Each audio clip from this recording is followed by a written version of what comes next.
کیا بات ہے. بسم اللہ الرحمن الرحیم. السلام علیکم. باخبر سویرا میں خوش آمدید. میں ہوں صدف عبدالجبار. میرے ساتھ ہیں جناب عزت مام اشفاق اسحاق ستی. بہت شکریہ صدف عبدالجبار. آج تقریباً 2 سے 3 ہفتے بعد آپ نے مجھے موقع دیا کہ میں اپنا پورا نام لے سکوں اور مجھے بڑی خوشی ہوئی. ویسے ہم آدھے کیوں نظر آ رہے ہیں؟ ٹھیک ہے, لیکن یہ ایک سوال ہے.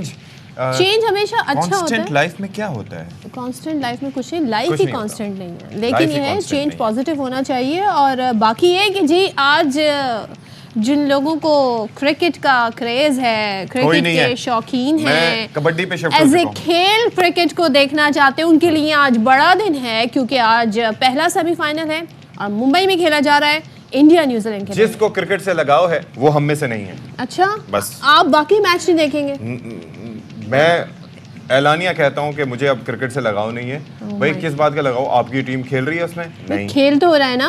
تو پرائی شادی میں وہ کون سا دیوانہ ہوتا ہے بھائی؟ ایز اے کسی نہ کسی ٹیم نے تو آگے بڑھنا تھا, تو آپ کی ٹیم نے نہیں اچھا پرفارم کیا, وہ نہیں آگے بڑھ سکے, تو اب آپ کھیل ہی نہیں دیکھیں گے. یہ بات ہوئی.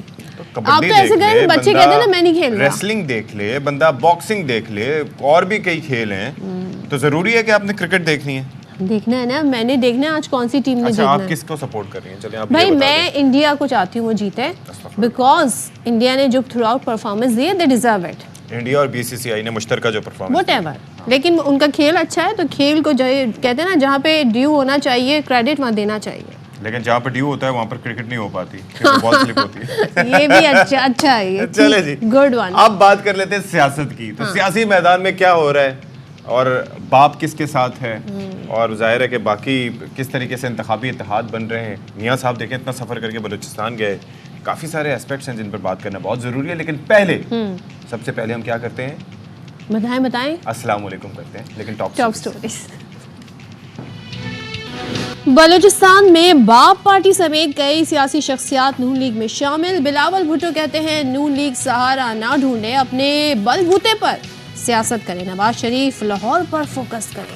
غزہ میں اللہ نے اپنی رحمت برسا دی, بوند بوند کو ترستے فلسطینی بچے, بارش دیکھ کر نہال. اپنے مستقبل سے بے خبر بچوں نے بارش میں خوب اٹکیلیاں کی.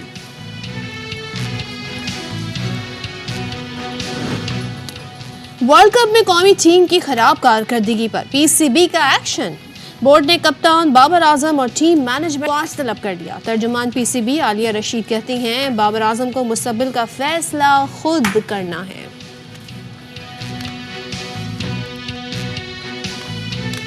اور لاہور پولیس کا کم عمر ڈرائیورز کے خلاف سخت ایکشن کا فیصلہ. ٹریفک حادثات کی روک تھام کے لیے اب صرف چالان نہیں ہوں گے, مقدمات بھی درج ہوں گے. تعلیم, نوکری اور ویزے کے حصول میں مشکلات ہوں گی.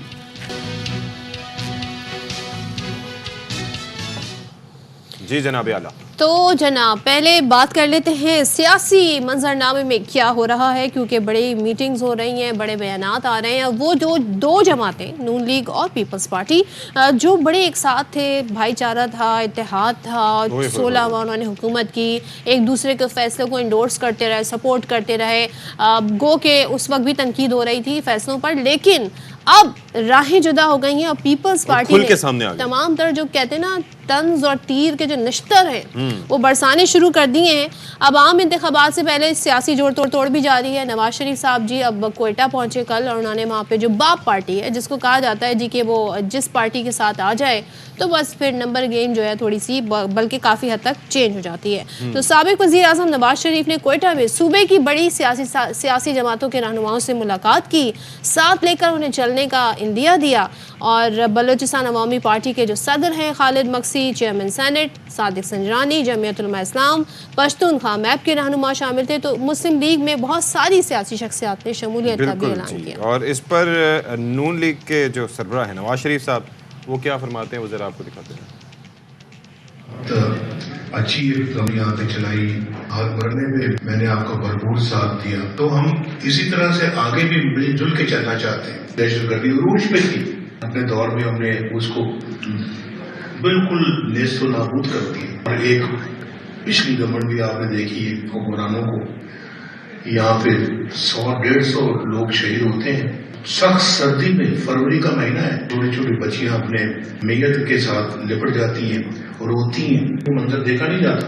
آج بھی وہ میرے موبائل کے اندر وہ موجود ہے. میں دیکھتا ہوں تو آنسو آتے ہیں انسان کے.